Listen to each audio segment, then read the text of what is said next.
Hello dear all, welcome back. This is you another problem from quadratic equations. तो ये question आपका NCERT में होता था लेकिन अब नहीं है, तो इसमें क्या है ये पढ़ते हैं. A takes 7 days less than the time taken by B to finish a piece of work. कोई टेंशन नहीं है. सो मैं एज्यूम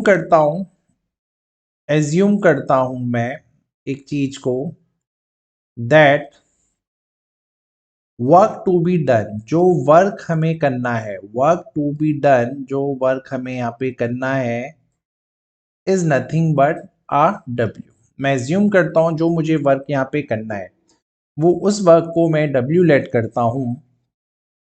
तो सिंपल सा लॉजिक है यहाँ पे. ए जो है उस काम को करने का 6 डेज कम ले रहा है जितना बी ने लिया है. तो according to the question, let the time taken, फिर मैं बात करता हूँ सीधे टाइम की ही. Let the time taken by b, let the time taken by b to finish the work, to finish the work, जो ये वर्क हमारा है उसको फिनिश करने के लिए, जो वर्क हमारा है डब्ल्यू वर्क, इसको फिनिश करने के लिए अगर वो एक्स डेज ले रहा है, तो सिंपल सा लॉजिक है, जो टाइम होगा जो बी लेगा to finish the same work is nothing but x minus 6 days. Got it. तो ये तो था हमारा पहला लॉजिक. अब जैसा कि हर क्वेश्चन में हम 1 डे का वर्क निकाल रहे हैं तो यहाँ पे भी निकालना पड़ेगा. तो 1 डे में, सो इन आ सिंगल डे, तो एक दिन में, एक सिंगल डे में यहाँ पे क्या होगा, एक सिंगल डे में जो आपका बी वाला पर्सन है वो कितना फिनिश करेगा, वो W अपॉन एक्स वर्क को फिनिश करेगा in a single day. W x part will be done, है ना. In a single day this part of the work is done now. इतने दिन में ये करेगा. और अगर मैं इसकी बात करूं तो ये जो इतना भी वर्क था उसका x minus 6 part, 1/x-6 part will also completed, है ना. ये जो पार्ट है ऑल्सो कंप्लीट हो जाएगा.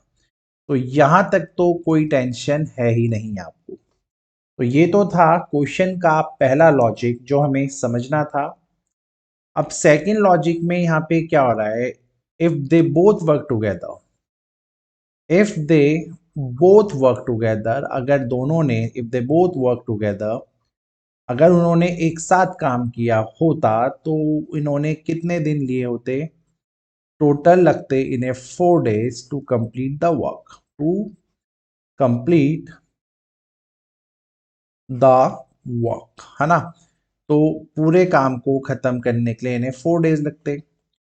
तो इन अ सिंगल डे अगेन, तो एक 1 डे में, है ना, एक दिन में आई थिंक टोटल वर्क जितना भी था उसका 1/4 फिनिश हो जाता. 1/4 of the work will be finished, है ना. इतना ही काम हो पाता, पूरा तो नहीं हो पाता. सिंपल सा बात है, क्योंकि अगर एक काम को करने में आपको 4 दिन लग रहे हैं तो एक दिन में तो उसका 1/4 ही फिनिश हो सकता है.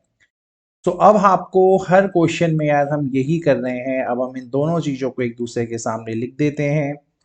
तो W upon x plus W upon x minus 6 जो है वो W अपॉन 1/4 के इक्वल हो जाता है. W W W कैंसिल, ये सारा हुआ 1 1 और 1. और जब मैं यहाँ एलसीएम लूंगा तो ये बनेगा x इंटू एक्स माइनस 6, ये हुआ x माइनस 6, ये हो जाएगा प्लस का x is equals to 1/4. Further अगर मैं इसको कैलकुलेट करूं तो ये हो जाएगा 2x का इंटू अगर आपने कराया तो ये बना 8x, ये बना माइनस का 24, ये हुआ x into x minus 6. Further इसका कैलकुलेशन करोगे तो ये आपको दे देगा एक्स स्क्वायर माइनस 6x.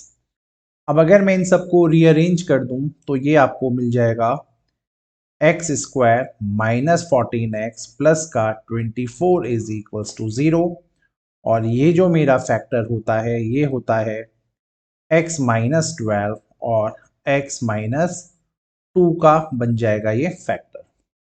तो जैसे ही मुझे ये फैक्टर बेटा मिल चुका है, फैक्टर ये मिल चुका है, तो क्लियरली यहाँ से जो मेरा आंसर बनता है वो आंसर बनता है x equals to 12 days. 2 days नहीं हो सकता, क्योंकि अगर इसने 6 दिन पहले, अगर आप यहाँ पे 2 को पुट करोगे तो इक्वेशन सेटिस्फाई नहीं करेगा। तो जो b है, इस काम को अगर अकेला करता तो 12 डेज लेता, और अगर a इस काम को अकेला करता तो वो 6 डेज में इस वर्क को फिनिश कर देता। ठीक है, तो with this way, with this question is done. Hopefully समझ में आ गया होगा आपको। Thank you.